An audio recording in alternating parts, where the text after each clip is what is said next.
अथ श्री गर्ग संहितांतर्गतम् श्रीकृष्ण सहस्रनाम स्तोत्रम्।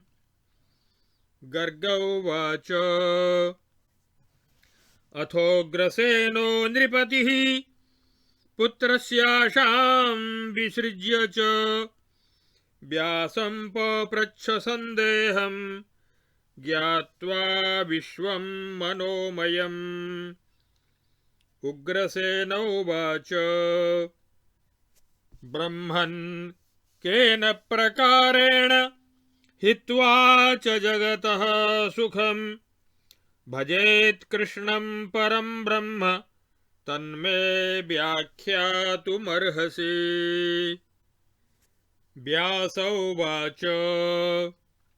त्वदग्रे कथयिष्यामि सत्यं हितकरं वचः। उग्रसेन महाराज शृणुष्वैकाग्रमानसः। सेवनं कुरु राजेन्द्र राधा श्रीकृष्णयोः परम् नित्यं सहस्रनामभ्यामुभयोर्भक्तितः किल। सहस्रनाम राधाया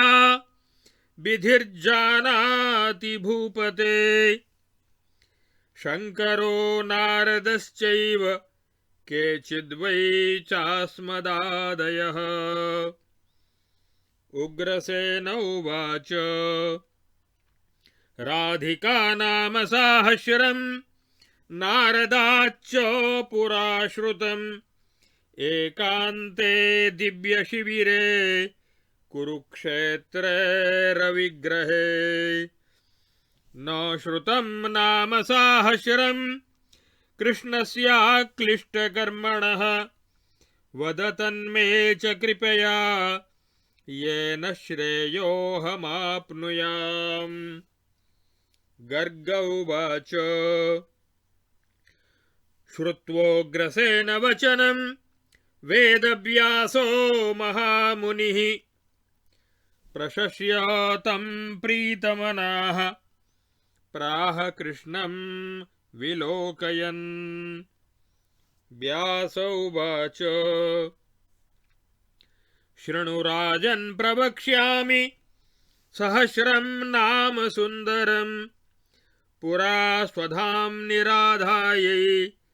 कृष्णेनानेन निर्मितम्।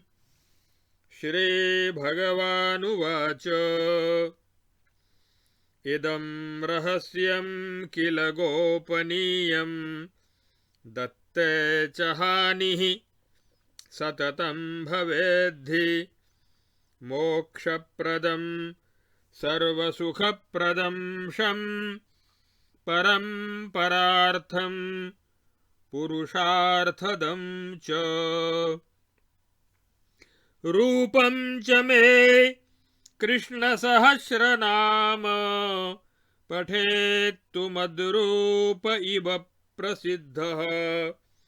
दातव्यमेवं न शठाय कुत्र न दाम्भिकायोपदिशेत् कदापि। दातव्यमेवं करुणाभृताय गुर्वङ्घ्रिभक्तिप्रपरायणाय श्रीकृष्णभक्ताय सतां पराय तथा मदक्रोध विवर्जिताय। ओम अस्य श्रीकृष्ण सहस्रनाम स्तोत्र मंत्रस्य नारायण ऋषिः भुजंग प्रयातं छन्दः श्रीकृष्णचन्द्रो देवता वासुदेवो बीजं श्रीराधा शक्तिः मन्मथः कीलकम् श्रीपूर्णब्रह्म कृष्णचन्द्र भक्ति जन्म फल प्राप्तये जपे विनियोगः। अथ ध्यानम् शिखिमुकुटविशेषं नीलपद्माङ्गदेशं विधुमुखकृतकेशं कौस्तुभापीतवेषं मधुररवकलेशं शम्भजे भ्रातृशेषं व्रजजनवनितेशं माधवं राधिकेशम् इति ध्यानम्। ॐ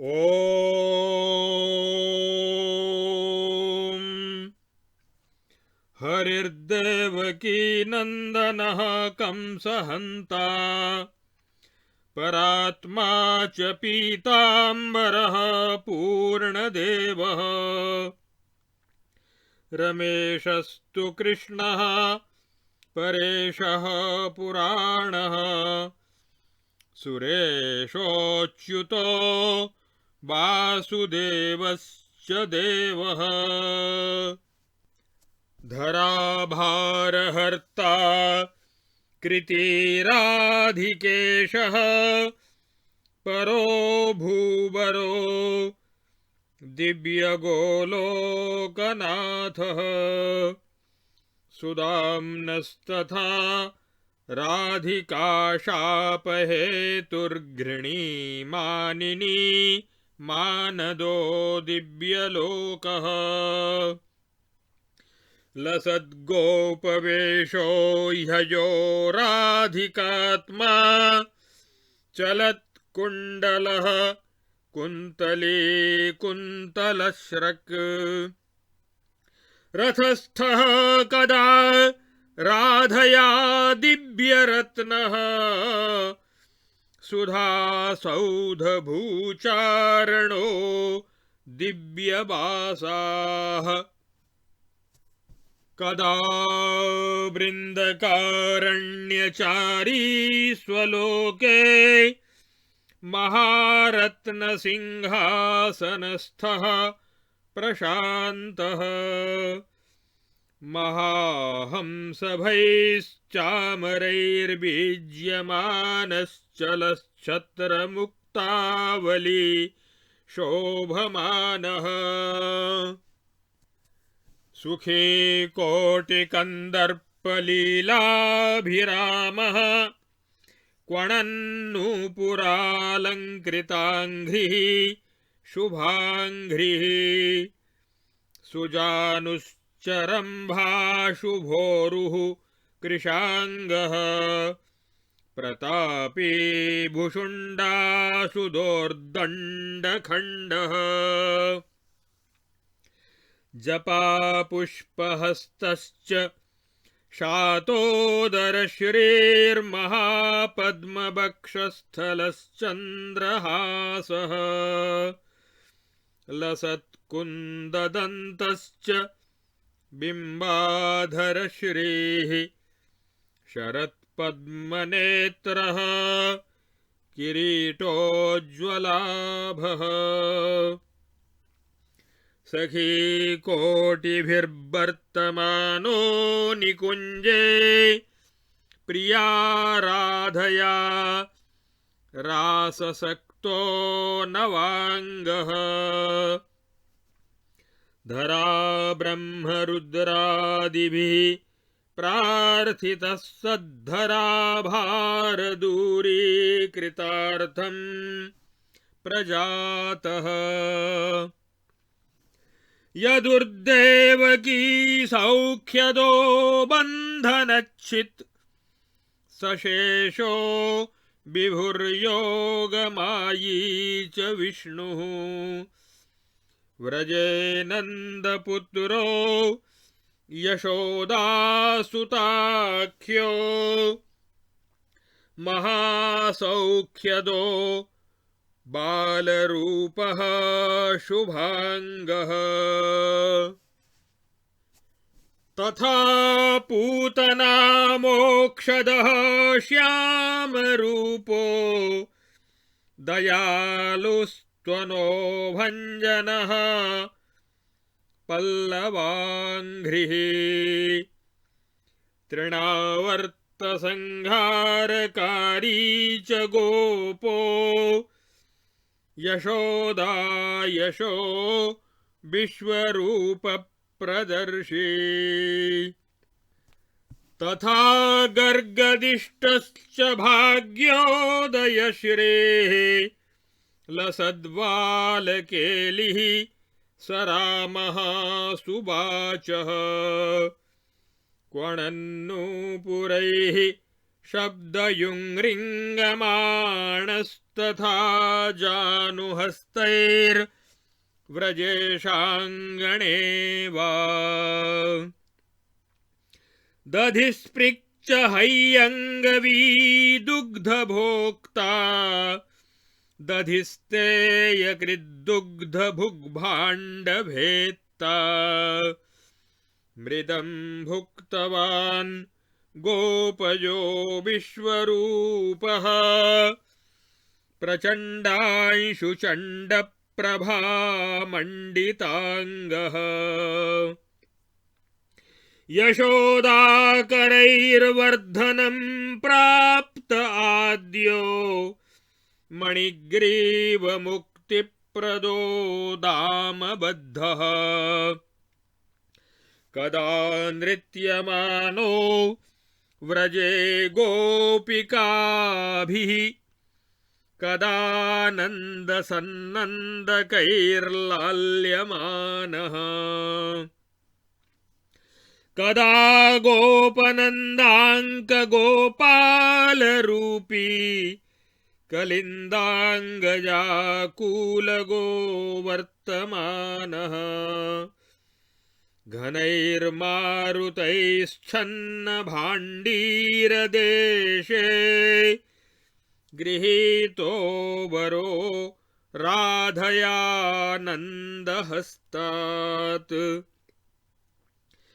निकुञ्जे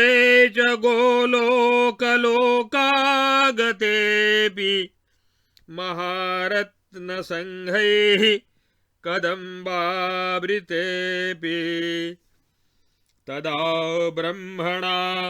राधिका सद्विवाहे प्रतिष्ठां गतः पूजितः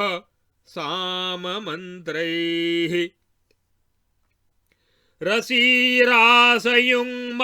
रसीरासयुङ्मालतीनां वनेऽपि प्रिया राधयाराधितार्थो रमेशः धरानाथ आनन्ददः श्रीनिकेतो वनेशो धनी सुन्दरो गोपिकेशः कदा राधया प्रापितो नन्दगेहे यशोदाकरैर्लालितो मन्दहासः भयी क्वापि वृन्दारकारण्यवासी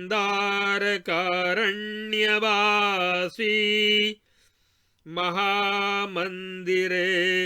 वासकृद्देव पूज्यः वने वत्सचारी महावत्सहारी वकारिः सुरैः पूजितो घारिनामा वने वत्सकृद्गोपकृद्गोपवेशः कदा ब्रह्मणा संस्तुतः पद्मनाभः बिहारी तथा तालभुग्धेनुकारिः सदा रक्षको गोविशार्थी प्रणाशी कलिन्दाङ्गजाकूलगः कालियस्य दमी नृत्यकारे फणेष्व प्रसिद्धः सलीलः शमी ज्ञानदः कामपूरस्तथा गोपयुग्गोप आनन्दकारी स्थिरीह्यग्निभुक्पालको बाललीलः सुरागश्च वंशीधरः पुष्पशीलः प्रलम्बप्रभानाशको गौरवर्णो बलो रोहिणीजश्च रामश्च शेषः बलीपद्मनेत्रश्च कृष्णाग्रजश्च धरेशः फणीशस्तु नीलाम्बराभः महासौख्यदो ह्यग्निहारो व्रजेशः शरद्ग्रीष्मवर्षाकरः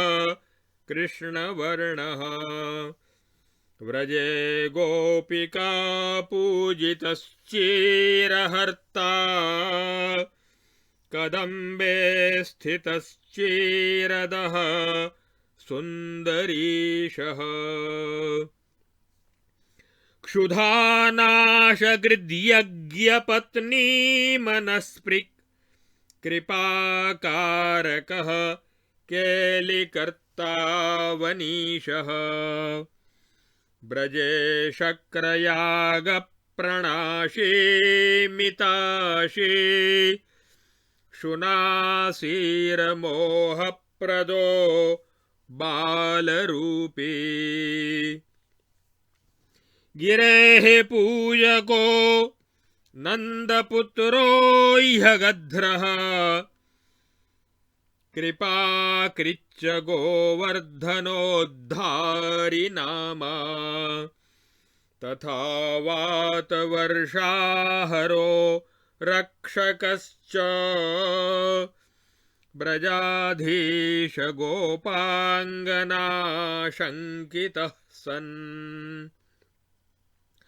अगेन्द्रोपरि शक्रपूज्यः स्तुतः प्राङ्मृषा शिक्षको देवगोविन्दनामा व्रजाधीशरक्षाकरः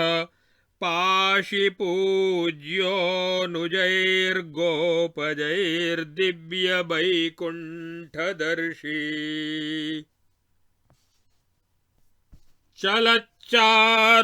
चलच्चारुवंशीक्वणः कामिनीशो ब्रजे कामिनी मोहदः कामरूपः रसाक्तो रसी रासकृद्राधिकेशो महामोहदो मानिनी मानहारी बिहारी वरो मानहृद्राधिकाङ्गो धराद्वीपगः खण्डचारी वनस्थः प्रियो ह्यष्टवक्रर्षिद्रष्टा सराधो महामोक्षदः पद्महारी प्रियार्थः वटस्थः सुरश्चन्दनाक्तः प्रसक्तो व्रजं ह्यागतो राधया मोहिनीषु महामोहकृद्गोपिका गीतकीर्ति रसस्थः पटी दुःखिता कामिनीशः वने गोपिका त्यागकृत्पादचिह्न प्रदर्शी कलाकारकः काममोही वशी गोपिका मध्यगः पेशवाचः प्रिया प्रीतिकृद्रासरक्तः कलेशः रसारक्तचित्तो ह्यनन्तः स्वरूपः स्रजासंवृतो वल्लभी मध्यसंस्थः सुबाहुः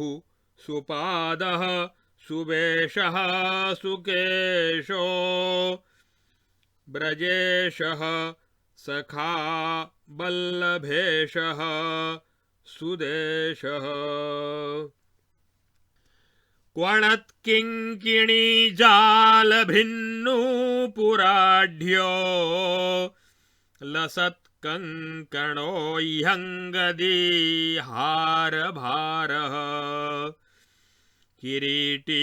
चलत्कुण्डलश्चाङ्गुलीयस्फुरत् कौस्तुभो मालती मण्डिताङ्गः महानृत्यकृद्रासरङ्गः कलाढ्यश्चलद्हारभो भामिनी नृत्ययुक्तः कलिन्दाङ्गजा केलिकृत्कुङ्कुमश्रीः सुरैर्नायिका नायकैर्गीयमानः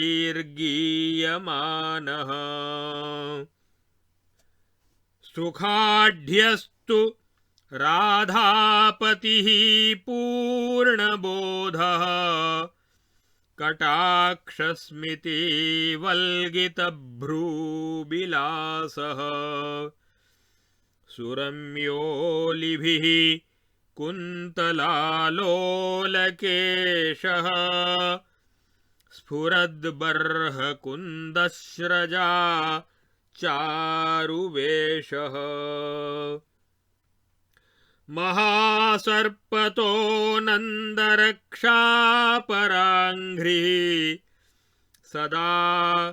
मोक्षदः शङ्खचूडप्रणाशी प्रजारक्षको गोपिका गीयमानः ककुद्मिप्रणाशप्रयासः सुरेज्यः कलिः क्रोधकृत्कंसमन्त्रोपदेष्टा तथा क्रूरमन्त्रोपदेशी सुरार्थः बलीकेशिहा पुष्पवर्षोमलश्रीस्तथा नारदाद्दर्शितो व्योमहन्ता तथा क्रूरसेवापरः सर्वदर्शी व्रजे गोपिका मोहदः कूलवर्ती सती राधिका बोधदः स्वप्नकर्ता विलासी महामोहनाशी स्वबोधः व्रजेशापतस्त्यक्तराधासकाशो महामोहदावाग्निदग्धापतिश्च सखीबन्धनान्मोहिता क्रूर आरात् सखी कङ्कणैस्ताडिता क्रूररक्षी रथस्थो व्रजे राधया कृष्णचन्द्रः सुगुप्तो गमी गोपकैश्चारुलीलः जले क्रूरसन्दर्शितो दिव्यरूपो दिदृक्षुः पुरीमोहिनी चित्तमोही तथारङ्गकारप्रणाशी सुवस्त्रः स्रजे बायकप्रीतिकृन्मालिपूज्यः महाकीर्तिदश्चापि कुब्जाविनोदी स्फुरच्चण्डकोदण्डरुग्णप्रचण्डः भटार्तिप्रदः कंसदुःस्वप्नकारी महामल्लवेषः करीन्द्रप्रहारी महामात्यः रङ्गभूमिः प्रवेशी रसाढ्यो यशः स्पृग्बली वाक्पटुश्रीः महामल्लः युद्धकृत् स्त्रीवचोर्थी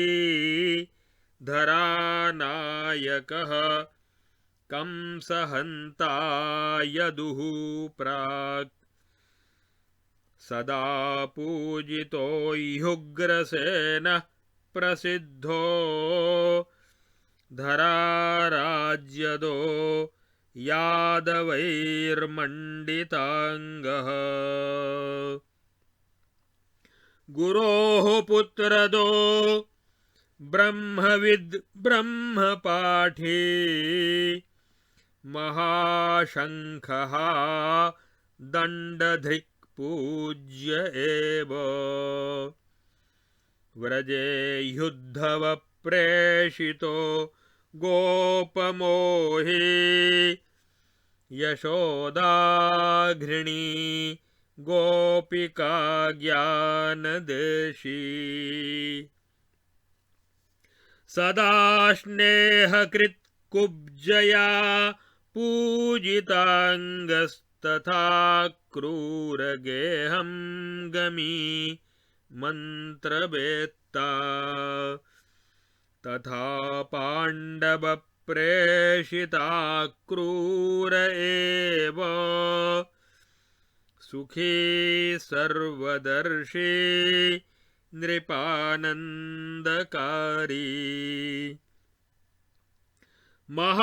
महाक्षौहिणीः जरासन्धमानी नृपो द्वारकाकारको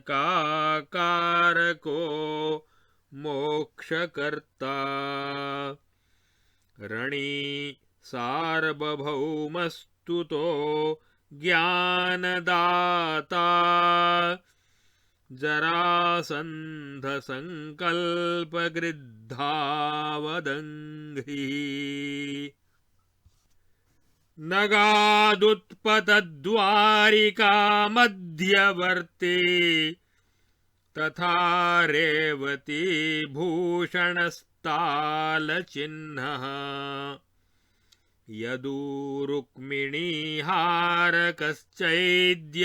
यदूरुक्मिणीहारकश्चैद्यवेद्यस्तथा रुक्मिरूपः प्रणाशी सुखाशी अनन्तश्च मारश्च कार्ष्णिश्च कामो मनोजस्तथा शम्बरारीरतीशः रथी मन्मथो मीनकेतुः शरी च स्मरो दर्पको मानः पञ्चबाणः प्रियः सत्यभामापतिर्यादवेशोऽथ सत्राजितप्रेमपूरः प्रहासः महारत्नदो जाम्बवद्युद्धकारी महाचक्रधृक् खड्गधृक् रामसन्धिः बिहारस्थितः पाण्डवप्रेमकारी कलिन्दाङ्गजामोहनः खाण्डवार्थी सखा फाल्गुनप्रीतिकृन्नग्रकर्ता तथा मित्रविन्दापतिः क्रीडनार्थी नृपप्रेमकृद्गोजितः सप्तरूपोऽथ सत्यापतिः पारिबर्ही यथेष्टः नृपैः संवृतश्चापि भद्रापतिस्तु विलासी मधोर्मानिनीशो जनेशः शुनासीरमोहावृतः सत्सभार्यः सतार्क्ष्यो मुरारिः पुरीसङ्घभेत्ता सुवीरः शिरः खण्डनो दैत्यनाशी शरी भौमः चण्डवेगः प्रवीरः धरासंस्तुतः कुण्डलच्छत्रहर्ता महारत्नयुक् राजकन्याभिरामः शचीपूजितः शक्रजिन्मानहर्ता तथा पारिजातापहारी रमेशः गृहे चामरैः शोभितो भीष्मकन्यापतिर्हास्यकृन् मानिनीमानकारी तथा रुक्मिणी वाक्पटुः प्रेमगेहः सती मोहनः कामदेवापरश्रीः सुदेष्णः सुचारुस्तथा चारुदेष्णोपरश्चारुदेहो बलीचारुगुप्तः सुती भद्रचारुस्तथा चारुचन्द्रो विचारुश्च चारुरथी पुत्ररूपः सुभानुः प्रभानुस्तथा चन्द्रभानुर्बृहद्भानुरेवाष्टभानुश्च साम्बः सुमित्रः क्रतुश्चित्रकेतुस्तु वीरोऽश्वसेनो वृषश्चित्रगुश्चन्द्रबिम्बः विशङ्कुर्वसुश्च श्रुतो भद्र एकः सुबाहुर्वृषः पूर्णमासस्तु सोमः बरः शान्तिरेव प्रघोषोऽथ सिंहो बलो यूर्ध्व गोवर्धनोन्नाद एव महाशोभृकः पावनो वह्निमित्रः क्षुधिर्हर्षकश्चानिलो मित्रजिच्च सुभद्रो जयः सत्यको वाम आयुर्यदुः कोटिशः पुत्रपौत्रप्रसिद्धः हलेदण्डधिक् रुक्मिहा चानिरुद्धस्तथा राजभिर्हास्यगो द्यूतकर्ता मधुर्ब्रह्मसूर्बाणपुत्रीपतिश्च महासुन्दरः कामपुत्रो बलीशः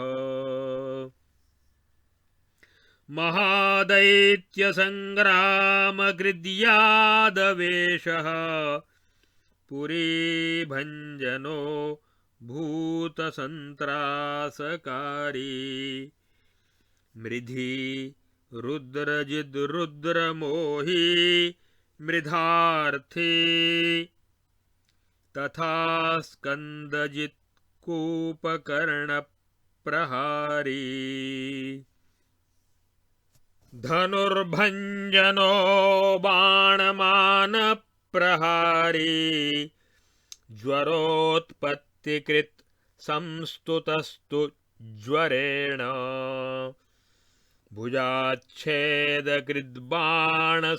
भुजाच्छेदकृद्बाणसन्त्रासकर्ता मृडप्रस्तुतो युद्धकृद्भूमिभर्ता नृगमुक्तिदो ज्ञानदो यादवानां रथस्थो व्रजप्रेमपो गोपमुख्यः महासुन्दरी क्रीडितः पुष्पमाली कलिन्दाङ्गजाभेदनः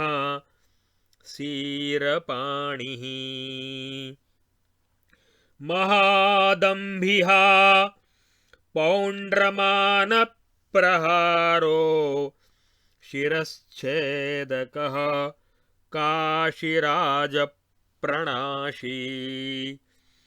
महाक्षौहिणीध्वंसकृच्चक्रहस्तः पुरीदीपको राक्षसीनाशकर्ता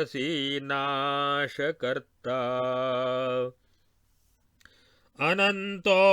महीध्रः फणीबाणरारिः स्फुरद्गौरवर्णो महापद्मनेत्रः कुरुग्रामतिर्यग्गतो गौरवार्थः स्तुतः कौरवैः पारिबर्ही ससाम्बः महावैभवी द्वारकेशो ह्यनेकश्चलन्नारदः श्रीप्रभादर्शकस्तु महर्षिस्तुतो ब्रह्मदेवः पुराणः सदा षोडशस्त्रे सहस्रस्थितश्च गृहे लोकरक्षापरो लोकरीतिः प्रभुर्युग्रसेनावृतो दुर्गयुक्तः तथा राजदूतस्तुतो बन्धभेत्ता स्थितो नारदप्रस्तुतः पाण्डवार्थी नृपैर्मन्त्रकृत् युद्धवप्रीतिपूर्णो वृतः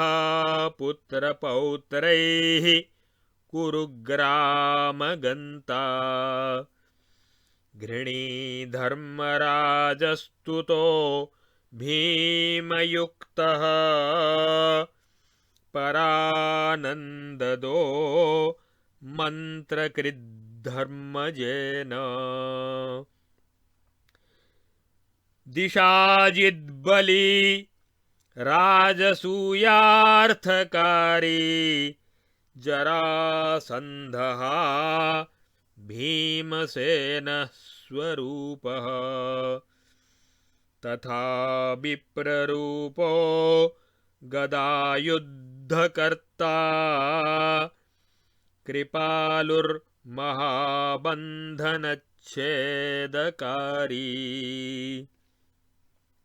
नृपैः संस्तुतो ह्यागतो धर्मगेहम् द्विजैः संवृतो यज्ञसंभारकर्ता जनैः पूजितश्चैद्य दुर्वाक्षमश्च महामोहदोरेः शिरश्छेदकारी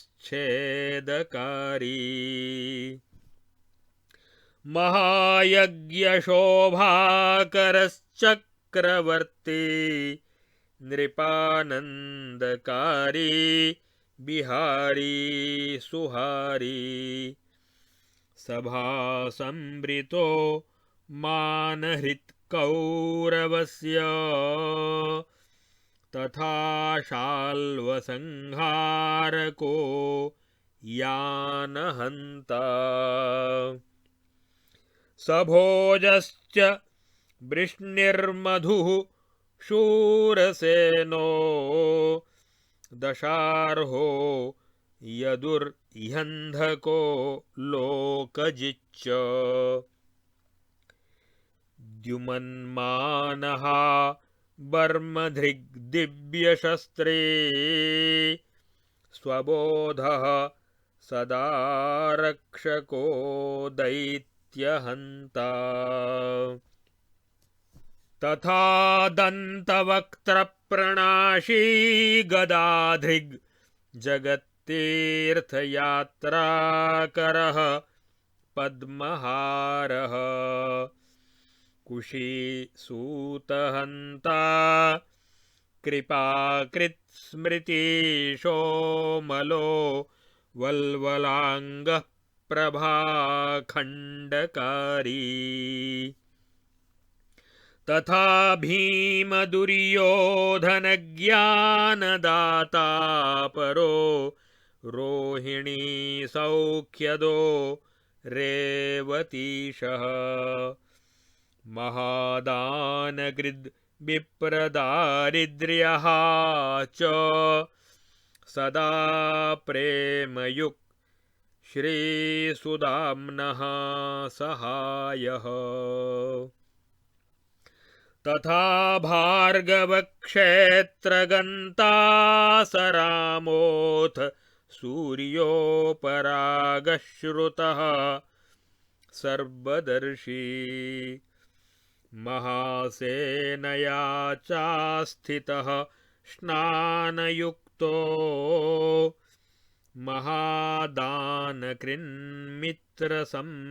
महादानकृन्मित्रसम्मेलनार्थी तथा पाण्डवप्रीतिदः कुन्तिजार्थी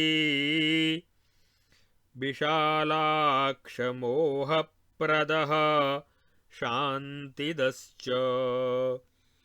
वटे राधिकाराधनो गोपिकाभिः सखीकोटिभिः राधिका प्राणनाथः सखीमोहदावाग्निः वैभवेशः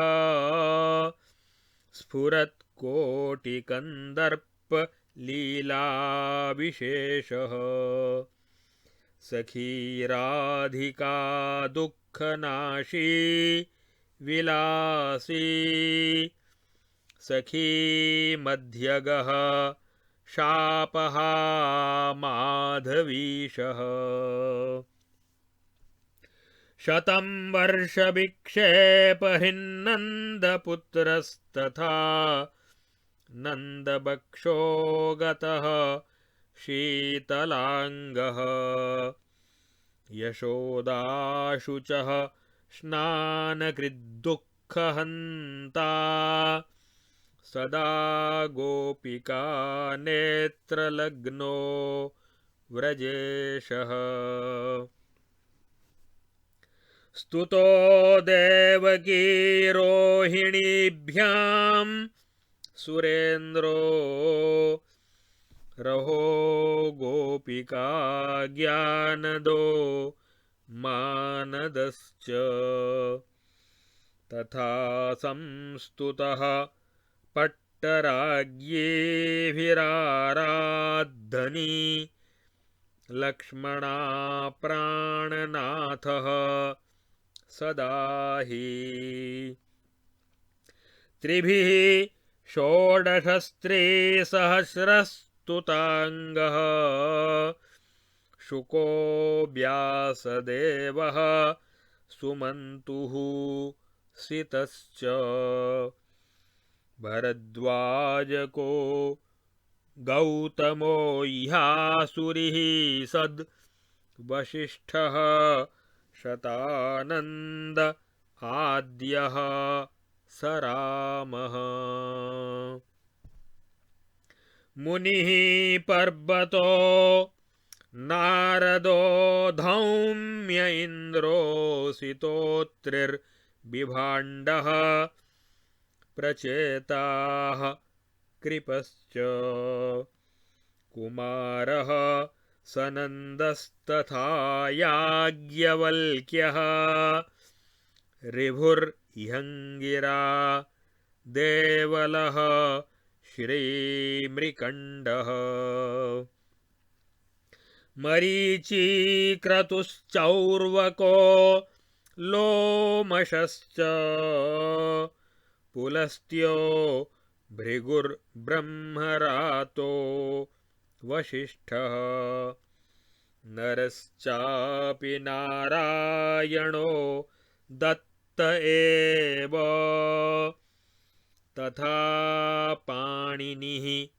पिङ्गलो भाष्यकारः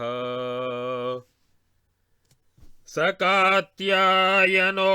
विप्रपातञ्जलिश्चाथ गर्गो गुरुर्गीष्पतिर्गौतमीशः मुनिर्जाजलिः कश्यपो गालवश्च द्विजः सौभरिश्चर्ष्यशृङ्गश्च कण्वः द्वितश्चैकतश्चापि जातूद्भवश्च घनः कर्दमस्यात्मजः कर्दमश्च तथा भार्गवः कौत्सकश्चारुणस्तु शुचिः पिप्पलादो मृकण्डस्य पुत्रः सपैलस्तथा जैमिनिः सत्सुमन्तुर्बरो गाङ्गलः स्फोटगेहः फलादः सदा पूजितो ब्राह्मणः सर्वरूपी मुनीशो महामोहनाशोमरः प्राक् मुनीशस्तुतः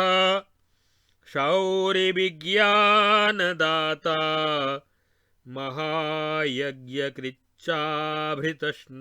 महायज्ञकृच्चाभृतस्नानपूज्यः सदा दक्षिणादो नृपैः पारिवर्ही ब्रजानन्ददो द्वारिकागेहदर्शी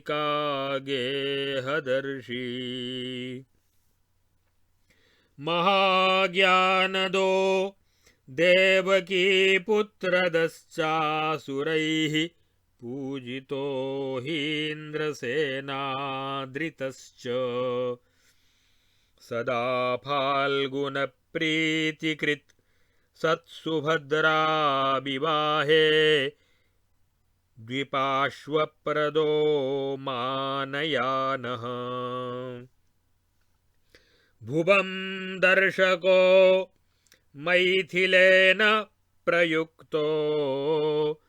द्विजेनाशुराज्ञा स्थितो ब्राह्मणैश्च कृती मैथिले लोकवेदोपदेशी सदा वेदवाक्यैः स्तुतः शेषशायी परीक्षावृतो ब्राह्मणैश्चामरेषु भृगुप्रार्थितो दैत्यः चेशरक्षी सखा चार्जुनस्यापि मानप्रहारी तथा विप्रपुत्रप्रदो धामगन्ता विहारस्थितो माधवीभिः कलाङ्गो महामोहदावाग्निदग्धाभिरामः यदुर्युग्रसेनो नृपो क्रूर एव तथा चोद्धवः शूरसेनश्च शूरः हृदीकश्च सत्राजितश्चाप्रमेयो गदः सारणः सात्यकिर्देवभागः तथा मानसः सञ्जयः श्यामकश्च ब्रिको वत्सको देवको भद्रसेनः नृपो जातशत्रुर्जयो माद्रिपुत्रोऽथ भीमः कृपो बुद्धिचक्षुश्च पाण्डुः तथा शन्तनुर्देवबाल्लीक एवाथ भूरिश्रवाश्चित्रवीर्यो विचित्रः शलश्चापि दुर्योधनः कर्ण एव सुभद्रासुतो विष्णुरातः प्रसिद्धः सजन्मेजयः पाण्डवः कौरवश्च तथा सर्वतेजा हरिः सर्वरूपी ब्रजं ह्यागतो राधया पूर्णदेवो वरो रासलीलापरो दिव्यरूपी रथस्थो नवद्वीपखण्डप्रदर्शी महामानदो गोपजो विश्वरूपः सनन्दश्च नन्दो वृषो वल्लभेशः सुदामार्जुनः सौबलस्तोक एव सकृष्णो शुकः सद्विशालर्षभाख्यः सुतेजस्विकः कृष्णमित्रो वरूथः कुशेशो वनेशस्तु वृन्दावनेशस्तथा माथुरेशाधिपो गोकुलेशः सदा गोगणो गोपतिर्गोपिकेशोऽथ गोवर्धनो गोपतिः कन्यकेशः अनादिस्तु चात्मा हरिः पूरुषश्च परो निर्गुणो ज्योतिरूपो निरीहः सदा निर्विकारः प्रपञ्चात्परश्च ससत्यस्तु पूर्णः परेशस्तु सूक्ष्मः। द्वारकायां तथा चाश्वमेधस्य कर्ता नृपेणापि पौत्रेण भूभारहर्ता। पुनः श्रीव्रजे रासरङ्गस्य कर्ता हरिराधया गोपिकानां च भर्ता। सदैकस्त्वनेकः प्रभापूरिताङ्गस्तथा योगमायाकरः कालजिच्च। सुदृष्टिर्महत्तत्त्वरूपः प्रजातः सकूटस्थ आद्याङ्कुरो वृक्षरूपः। विकारस्थितश्च ह्यहङ्कार एव स वैकारिकस्तैजसस्तामसश्च। मनोदिक्समीरस्तु सूर्यः प्रचेतोऽश्विवह्निश्च शक्रो ह्युपेन्द्रस्तु मित्रः। श्रुतिस्त्वक्च दृघ्राणजिह्वा गिरश्च भुजामेढ्रकः पायुरङ्घ्रिः सचेष्टः।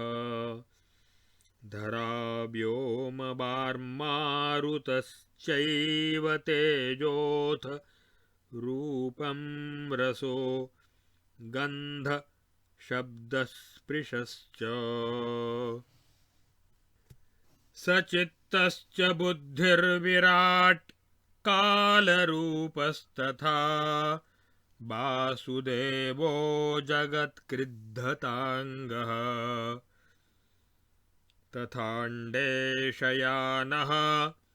सशेषः सहस्रस्वरूपो रमानाथ आद्योऽवतारः। सदा सर्गकृत्पद्मजः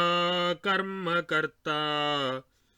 तथा नाभिपद्मोद्भवो दिव्यवर्णः। कविर्लोककृत्कालकृत्सूर्यरूपो निमेषो भवो वत्सरान्तो महीयान्। तिथिर्वारनक्षत्रयोगाश्च लग्नोऽथ मासो घटी च क्षणः काष्ठिका च। मुहूर्तस्तु यामो ग्रहा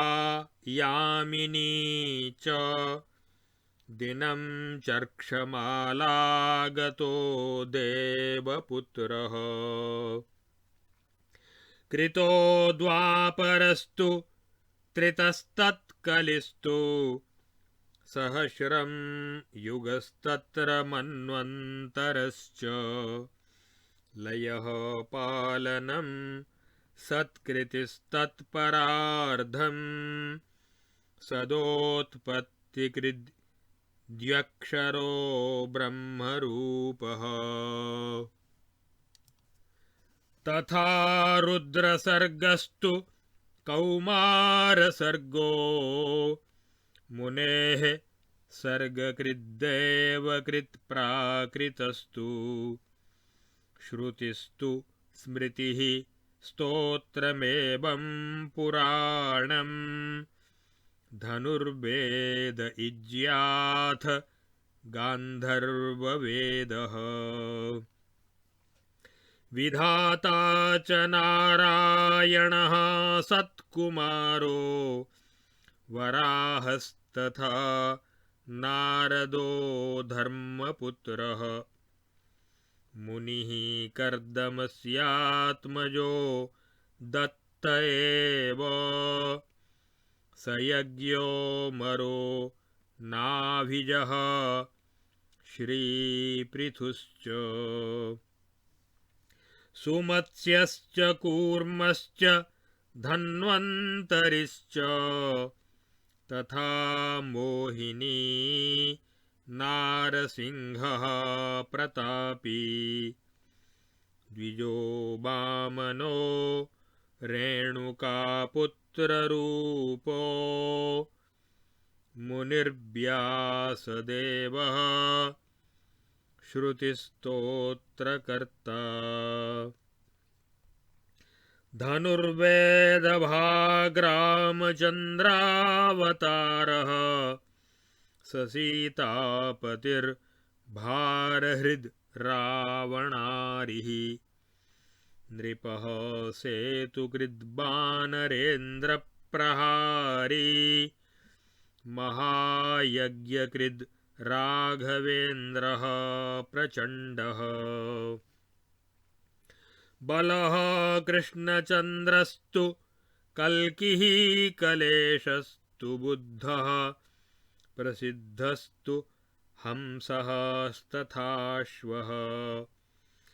ऋषीन्द्रोजितो देववैकुण्ठनाथो यमूर्तिश्च मन्वन्तरस्यावतारः गजोद्धारणः श्रीमनुर्ब्रह्मपुत्रो नृपेन्द्रस्तु दुष्यन्तजो दानशीलः सदृष्टः श्रुतो भूत एवं भविष्यद्भवस्थावरो जङ्गमोऽल्पं महच्च इति श्रीभुजङ्गप्रयातेन चोक्तम् हरे राधिकेशस्य नाम्नां सहस्रम् पठेद्भक्तियुक्तो द्विजः सर्वदा हि कृतार्थो भवेत् कृष्णचन्द्रस्वरूपः महापापराशिं भिनत्ति श्रुतं यत् सदा वैष्णवानां प्रियं मङ्गलं च इदं रासराकादिने चाश्विनस्य तथा कृष्णजन्माष्टमी मध्य एव तथा चैत्रमासस्य राकादिने वाथ भाद्रे च राधाष्टमी सद्दिने वा पठेद्भक्तियुक्तस्त्विदं पूजयित्वा चतुर्धासु मुक्तिं तनोति प्रशस्तः पठेत् कृष्णपुर्यां च वृन्दावने वा व्रजे गोकुले वापि वंशीबटे वा बटे वाक्षये वा तटे सूर्यपुत्र्याः स भक्तोऽथ गोलोकधाम प्रयाति भजेद्भक्तिभावाच्च सर्वत्र भूमौ हरिं कुत्र चानेन गेहे वने वा जहाति क्षणं नो हरिस्तं च भक्तं सुवश्यो भवेन्माधवः कृष्णचन्द्रः सदा गोपनीयं सदा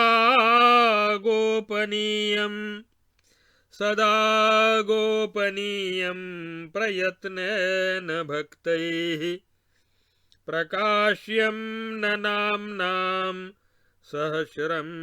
हरेश्च न दातव्यमेवं कदा लम्पटाय इदं पुस्तकं यत्र गेहेऽपि तिष्ठेद् वसेद्राधिकानाथ आद्यस्तु तत्र। तथा षड्गुणाः सिद्धयो द्वादशापि गुणैस्त्रिंशदैर्लक्षणैस्तु प्रयान्ति। इति श्रीमद्गर्गसंहितायाम् अश्वमेधखण्डे श्रीकृष्णसहस्रनामवर्णनं नाम 59तमोऽध्यायः। इति श्रीकृष्णार्पणमस्तु।